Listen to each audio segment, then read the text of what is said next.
Namaste, hello everyone. Welcome again to my NPTEL course on interior design. We are at the lecture number 39 today, and we are focusing on interior design through the lens of future roadmap and interesting opportunities and challenges. So we are going to discuss this with the help of, some case studies, some interesting literature, some experiments, and we are going to specially talk about textiles and architecture. It's a very, very specified field, but we can't do everything technically in this one lecture, but we can at least focus on interesting experiments and opportunities that the fusion of textiles and architecture create for us as interior designers. And of course, there's a list of references. So, when we talk about textiles and space making, there is a long history which showcases this kind of potential of space making within the domain of textile crafts, specifically focusing on the techniques of weaving. So, when we talk about textiles and architecture, role, significance, and importance of weaving in architecture, and of course at a structural level also. We often come across this German architectural theorist Gottfried Zemper, and Zemper, is known for four elements of architecture, his works that were published in 1851, where he emphasizes on earth for the foundation, wood for construction, textile for enclosure, and fire for climate. So basically, there is this kind of a classification. There is a material, there is an associated technique, and there is an application aspect when we talk about the architectural application or the space making application. So Zemper, also believed in artworks and this interesting play of art and architecture, fusion of textiles and architecture. Also believed that paint was used on classical buildings as a protective material. So for decoration, aesthetics, as a layer of protection.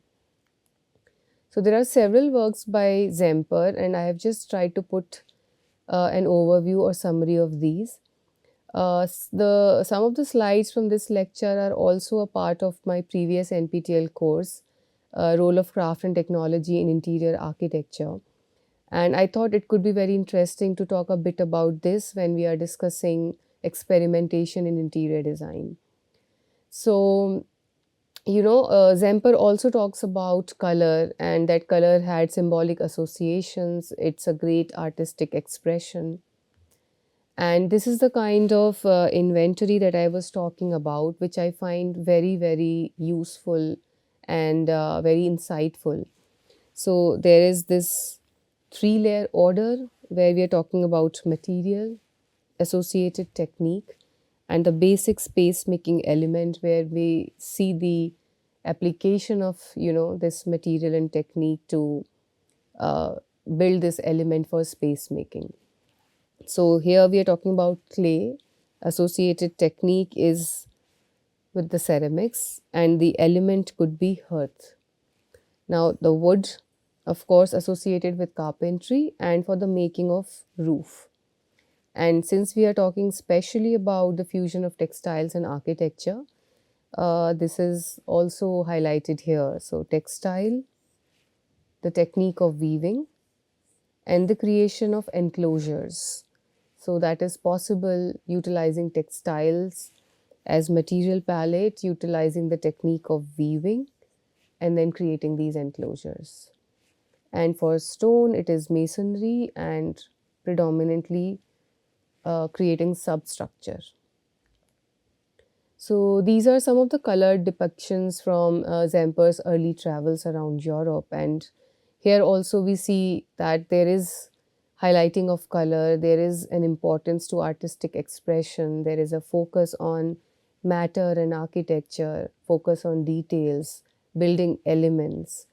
So a lot of works which are done by Zemper highlight this profound interrelationship between material, making, maker, the expression, the techniques, the skills. So, if we see the 1842 works focusing on science, industry, and art, there are proposals for the development of a national taste in art at the closing of the London Industrial Exhibition. And Zemper talks about the necessity of inventions and the advancement of arts and sciences. There's another work which is quite famous, Comparative Theory of Building. It reviews all building types, their locations, methods of building, and histories. 1859, Style in the Technical and Tectonic Arts or Practical Aesthetics. Very interesting and very referred to work. So, there Zemper discusses extensively the use of materials within arts, crafts, and architecture, details involved in the tectonic arts, and very interesting aspects about tactility, matter, architecture, art, expression. So, when we say the fusion of textiles and architecture, it's not something new. The fusion of textiles and architecture, including the processes, techniques, the materials involved, has a long and winding but largely neglected history.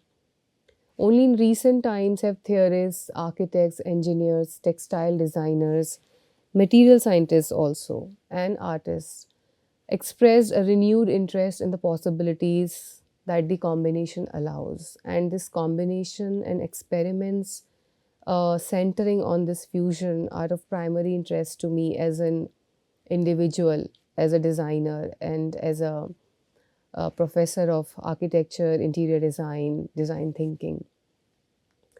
So, the German architect and theorist Gottfried Zemper wrote extensively on the significance of art and architecture. The first structure, the original abode of man, required not just structure, but the weave, the knot, the textile, and the tangible.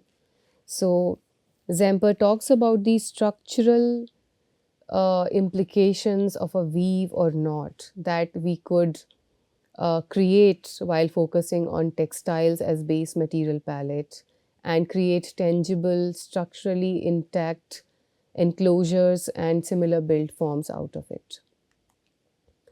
Textiles provide protection from heat and cold, absorb noise, give control of the amount of light entering the view. Their manifold characteristics and application potentials make textiles a highly interesting architectural material. Textiles further possess very special, sensually tangible, often poetic aesthetics. So, there are a lot of pieces of literature and scholarly works and historical examples that showcase this interrelationship between architecture and textiles and interesting applications and new possibilities that could emerge out of the fusion. Being simultaneously a functional technique and a symbolic means of representation, the knot was a mediating figure between the ritual act, the technique of making, and the actual work of art or craft.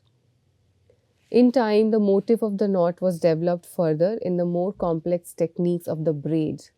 So, what you see here on screen, my braid, that's also structural actually. There is a proper technique to it, it holds the entire braid in place.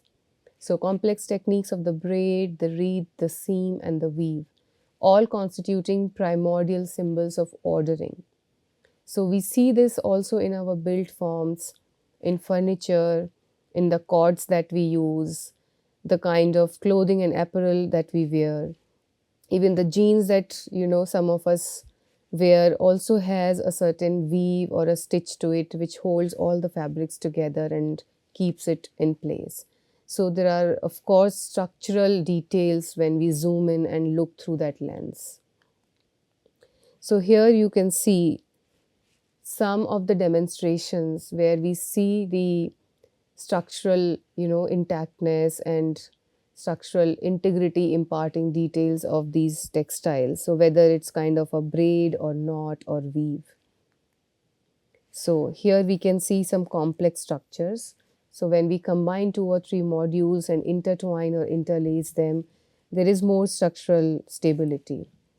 So in his drawings above of crochet and knitting, Zemper clearly illustrates the potential for structural arrangements and space defining qualities that textile crafts possess. Textile art, according to Zemper, had a significant influence on the development of architecture. So, this is very important, the premise of this entire lecture and discussion, and also a sort of a hypothesis on which I'm still building on. And a lot of research works that we are doing here at IIT Roorkee through PG and PhD thesis do focus on aspects like this. And today I'm going to show you the findings of one of the theses which focuses on this aspect. Simple textile techniques of the weave and the knot constitute the joining techniques of structural elements which could also be seen in the Maori architecture, which is a very specific and distinct architectural style and very specific context. These techniques stood in complete contrast to the building techniques of early European explorers. And we do see a lot of demonstration of fusion of architecture and textiles at different eye levels for making different space making slash building elements. And there may be a diverse inventory showcasing different motifs, weaving patterns, etc., based on which communities involved and which part of the world do these weaving techniques come from. This is another very interesting illustration of weaving techniques if you look here. The similarities with both Maori architecture and arts are astounding. We also have references of these kinds of weaving techniques and patterns and applications, of course, from India also, whether it's your cot or, another piece of furniture and so on. These are some of the applications and contemporary expressions when we talk about fusion of architecture and textiles. So this is a cultural complex that you see on the screen. The spectacular glimmering facade that we see over here is a eulogy to Zemper's clothing or dressing. A supple, ornate surface draped over a tectonic volume, a Zemperian notion of textile becoming architectural style. So this is a contemporary expression drawing inspiration from Zemper's works. This is another example or application that you see over here. So the Paris-based architect Dominique Perroux is famous for his explicit and extensive textile-based architectural urban designs. This is interesting. For more than 16 years, he has been researching the relationship between textiles and architecture as part of his broader project on the contemporary city. So these interrelationships between, textiles and architecture, weaving and space making is something that also captures my interest and attention. And we are continuing to work on this as a small research group here at IIT Roorkee, me and my students, and the kind of projects that we are doing. This is another very, very interesting and fascinating exploration. This is a collaboration between the famous Shigeru Ben and equally famous Arup. And they have tried to capture and demonstrate architecture and textiles through the vocabulary of this timber fabric that we see over here for creating experimental spaces and enclosures. Contemporary architectile techniques make use of woven knotted structures. Research into such structures has been led by Advanced Geometry Unit of Arup, about which I was mentioning. And the AGU's work is characterized by a highly mathematical topological approach, as is evidenced by their research into knot diagrams.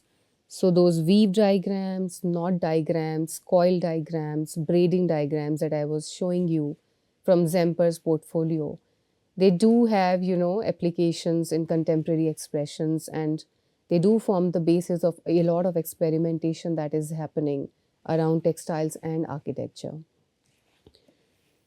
So AGU has also studied the topology of the weave and its application to large-scale structural systems. This technique, called macro weaving, is the discrete bending or compression of shell elements rather than fabrics to form tension only surfaces. So they are still exploring macro weaving and related techniques and methods of creating large scale structural applications employing textiles and architecture. This is another interesting example. This is a tower, it's a design prototype. I'm actually not sure if it is built for real, but this was a competition entry, and it shows very interesting contemporary fusion of textiles and architecture, and this kind of a weaving that we see over here, and the coiling enclosure in the facade, and this entire space which is engulfed within this is the kind of interesting example which again shows fusion of textiles and architecture. So there are these transparent and translucent membranes which constitute the entire facade of the tower. So the project has solved major problems in the use of textiles in architecture and has made weaving a building a potential reality. So this is a very interesting experiment. I found it quite fascinating. Since we are talking about the fusion of textiles and architecture, I'm going to give a very overview, kaleidoscopic picture of different fabric types, their properties, and what they could be utilized for when we talk about applications in interior design. Now, these are very technical points of discussion, and I will not be able to tell everything in depth, but we have tried to put up some inventories and charts and highlight some important information. So, starting with weaving, of course, just trying to tell it in a very overview manner. A lot of us may be from the weaving background or from NIFT or from that kind of an associated field. But for the rest of us, weaving is a method of textile production in which two distinct sets of yarns or threads that you see over here, the weft and the warp, they are interlaced at right angles to form a fabric or cloth. It's a very, very structural way of creating things because there is a structure when we try to, put things together, the two yarns, and we try to interlace them.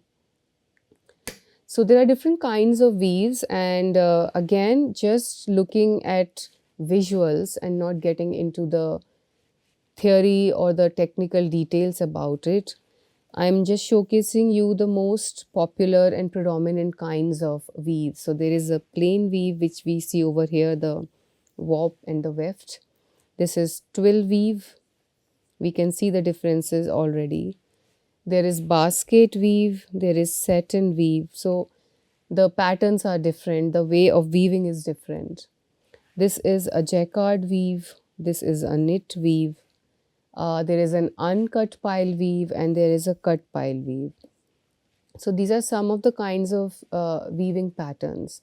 Now, if you were to know a little more about these, you could research them, or you could write to me or reach out to me, because there is a lot of data and prototyping experiments that we have done, but it's difficult to show everything due to the limited time. So I was talking about these kinds of inventories, and here we have highlighted some popular types of fabrics and what are their interesting properties which help us, use them for certain applications. So there is voile, there is poplin, there is muslin, and some of the properties when we talk about voile, so it's lightweight, it drapes and gathers very well. It could be used in accessories. Then for poplin, soft and medium weight, good wear resistance, but poor crease resistance. And it is perfect for making banners or table drape displays in stores, etc. So for interior design projects, there may be certain uses of these fabrics. Then there is muslin, low moisture absorption, smooth and delicate, good drapability, light to medium weight, low crease resistance. And it is the primary fabric of chair and sofa, also used in curtains and window shades. So these are the applications for interior design projects or interior architecture projects. There is also the famous and popular Georgette, there is gaze, there is satin. And when we talk about Georgette, it is a sheer fabric, very lightweight. It is used for interlining or lining. It is used for a lot of accessories. Satin has a nice luster. It has a smooth surface. And it is used for interior furnishing fabrics, upholstery, etc. We did talk about furnishings, fabrics, upholstery. So quite used there. We have velvet. It is smooth and soft, thick and bulky, good warmth retention, good drape, good crease resistance. It is also extensively used for upholstery, curtains, cushion covers for interior design projects. There is flannel, there is drill. Now, drill has very high tensile strength. That's an important part, and this could be then explored and experimented for some kind of semi structural or structural applications owing to this tensile strength. And it is used for industrial purposes, for wall coverings, and a lot of other purposes which are highlighted here. There is terry, there is denim, there is corduroy. So when we talk about terry, it is very absorbent and comfortable. It is used for a lot of accessories, especially focusing on the kids.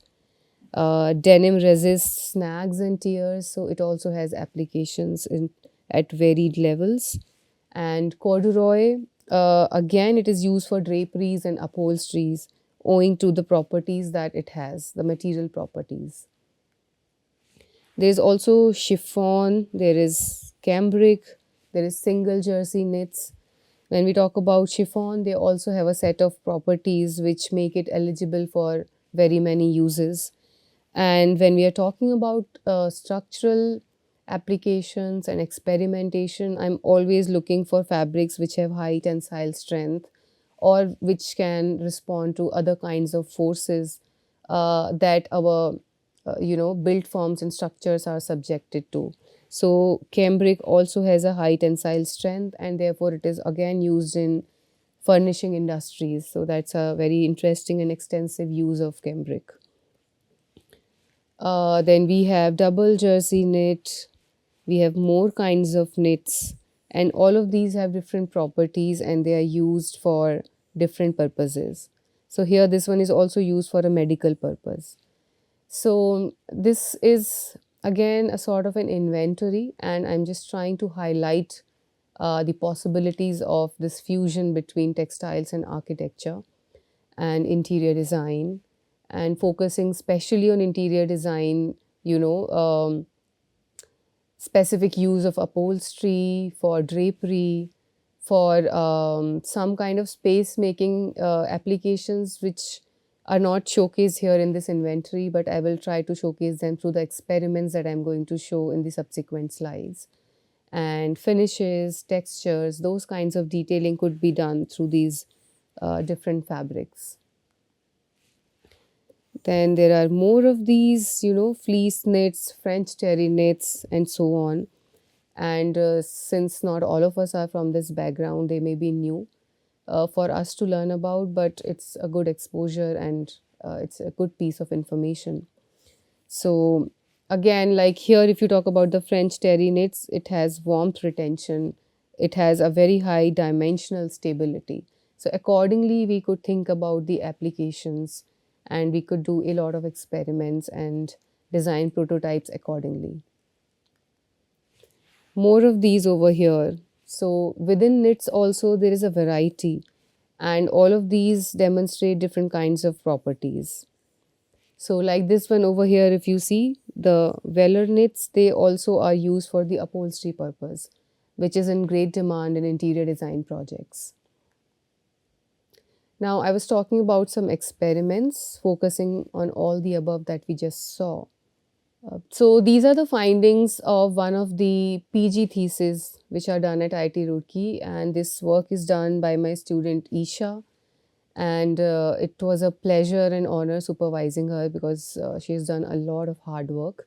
And we have also presented these findings in 3 conferences, and we are working on journal papers based on them. So basically, she was trying to investigate weaving, and its structure, types, and trying to understand the potential of weaving technique and create space making applications.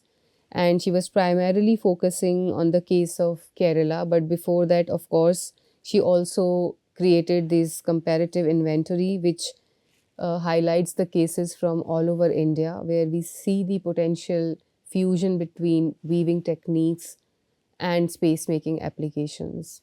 So it's a 4 objective inquiry, and it is very rigorous and very interesting work. So not everything is visible here on the screen, but this is the data collection framework. Like I said, it was a very rigorous on and off field work. So a lot of frameworks, inventories, flowcharts, and meticulous methods of working on site and then doing experiments after coming back. So all those frameworks we see over here. And these are different weaving crafts of India, and especially focusing on Kerala over here. And we were also looking at specific case of the houseboats, and where we see the application of weaving in creating those enclosures and structures. So she was looking at the coconut weaving, and she was also looking at the cane and bamboo craft, especially for the case of Kerala, while also mapping the other techniques and other material aspects from the state when we focus on weaving. So this is the bamboo weaving craft and some details about it, and this is the coconut weaving craft and some details about it. These are only some infographical findings. There is a detailed report, and if somebody is interested, we could share the published papers once they are out in public. And basically, she also mapped the entire community, the material culture, the people who use these crafts, or who are you know, the knowledge bearers of this craft and who are carrying forward this legacy. And she did that entire documentation. So, bamboo craft in Angamalli, and there's this coconut craft in Kumarakom. So, those are the kinds of clusters she visited. Of course, more clusters, but then she narrowed on coconut and bamboo. And there were these interviews, discussions, observations, so a lot of interaction, study based approach, participatory research based methods, and then working on site with the community. And then, of course, she tried to document and decode the selected weaving craft of Kerala through the lens of material culture. Material culture, it will take another lecture to explain it, but it's not about only material, but it's about the entire backdrop of culture, the community involved, any aspects of trade, commerce, socio-economical, political reasons why a certain way of building is predominant, and where does the material come from, who practices it, what craft it is, all of that. So material culture is a very interesting way of establishing these interrelationships between human and surroundings, the way we see things, the way we make things. So that was her objective. Third, because I told you it's a very, very rigorous work that she did. And then, of course, objective 4 was experimenting and through prototypes demonstrating the space making potential of the weaving crafts of Kerala. So when she was trying to, produce these experiments and prototypes, before that she was also trying to understand through a 8-part lens these weaving crafts of Kerala. So what are the societal dynamics, and some reference images, the backdrops of culture, market, craftspersons, their current status and condition. And then she was looking at another important aspect, which is the weave parameters. So, what are the underlying aspects, the warp weft ratio, spacing, directionality, weaving pattern, And also exploring bamboo and coconut. So, what is possible in bamboo versus coconut, or both of them, or to what extent? And then these are the kinds of weaves or weaving patterns that she could identify. These are only few here in on the slides. There are actually a lot more in the report. Third aspect was types of weave and pattern, and more details, whether they are traditional or contemporary, what are their physical properties, and what could happen in bamboo. For example, the plain weave, the twill weave, the hexagonal weave. And when we talk about coconut and this weaving craft from Kerala, you know, you can keep the midrib intact, focusing on the coconut, or the midrib removed, or the midrib split. So there are a lot of techniques also related to bamboo and coconut, bending, splitting, a lot more actually. So that needs to be understood. First of all, it's very important to understand the anatomy of material itself, its properties, what are the opportunities it offers, what kinds of forces it can resist, and what are the opportunities it creates for applications, especially within the milieu of interior architecture. So those kinds of investigations are all a part of this thesis. Fourth important aspect, space making elements. And there are some underlying aspects, some memory association, some elements that could um, bring in the aspect of creating identity, for the local context, the regional identity of the state, and whether they are handcrafted or not. Some play of light and shadow could be utilized, and in what manner, ventilation and visibility. Again, potentials in bamboo and potentials in coconut, or also the challenges, and the kinds of elements that could be designed. Then she was looking at scalability, which is very important because we wanted to talk about scalability in the sense that it's possible to create certain utilitarian objects with the help of these techniques and these two crafts. But is it possible to scale them and then, diversify the product range and create new experiments? So these were all the experiments. So maximum possible length, usage in terms of square meters, what volume could be covered, all of those technical details. Sixth important aspect, applications, at what scales, in what capacity. Seventh, the longevity and durability. So the life cycle assessment matters. How much is the life? What is the longevity of these prototypes, and whether can they be also utilized in large scale projects and for future possibilities. And lastly, very important, sustainability. We are talking about SDGs, we are talking about circularity, we are talking about all these important aspects. So, environment sustainability, social sustainability, economic sustainability. I would go on to also add aesthetic sustainability and a lot more aspects of sustainability that we are focusing on. So, that was her eighth point in this 8-point matrix where she was trying to investigate and analyze these weaving techniques. And these are the experiments that, we finally prototyped and came up with. So the space making element here is door. And where does the inspiration from joinery comes? So sandwich joinery inspired from the basket, which is this. And then how it is constructed. So these are the working drawings, like 3D exploded views, and we see the application of weaving techniques here. At the level of space making element, which is door.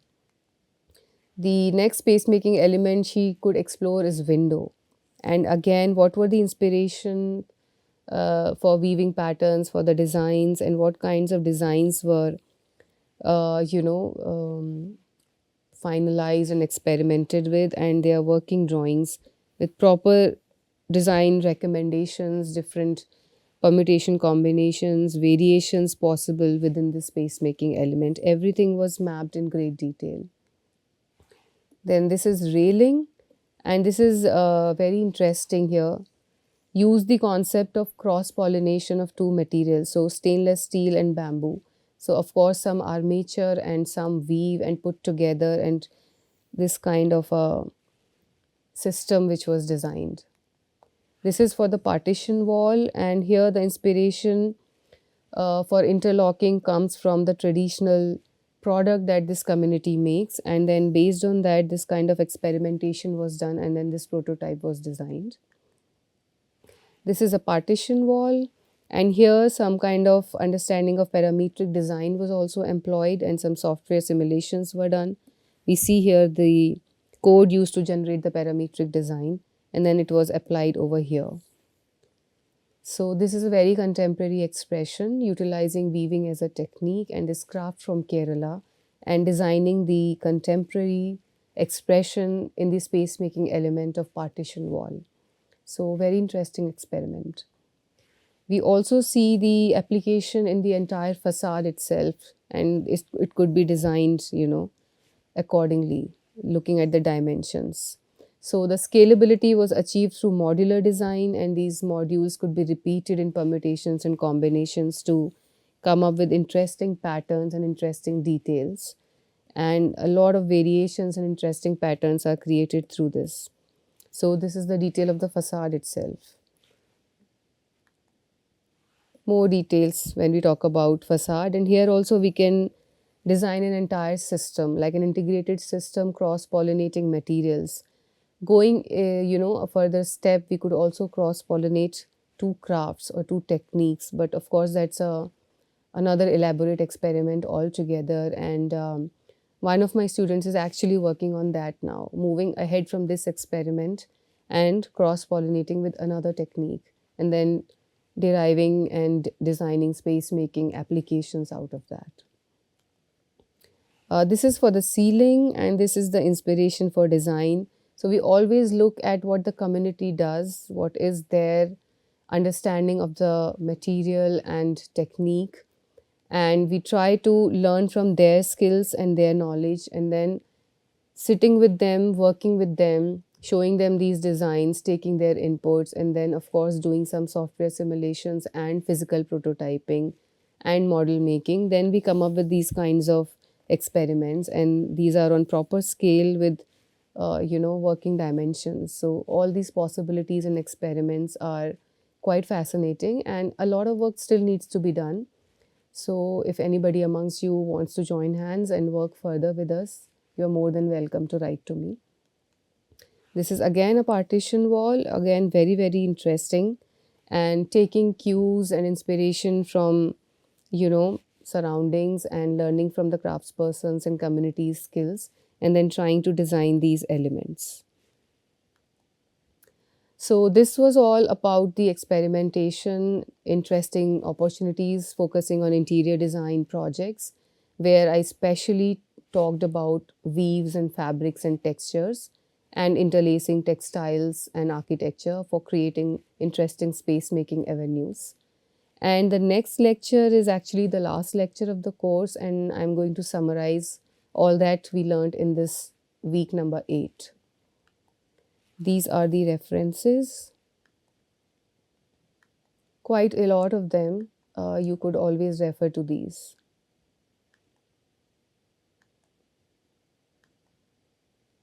There are books as well as websites. Thank you so much. I'll see you next time.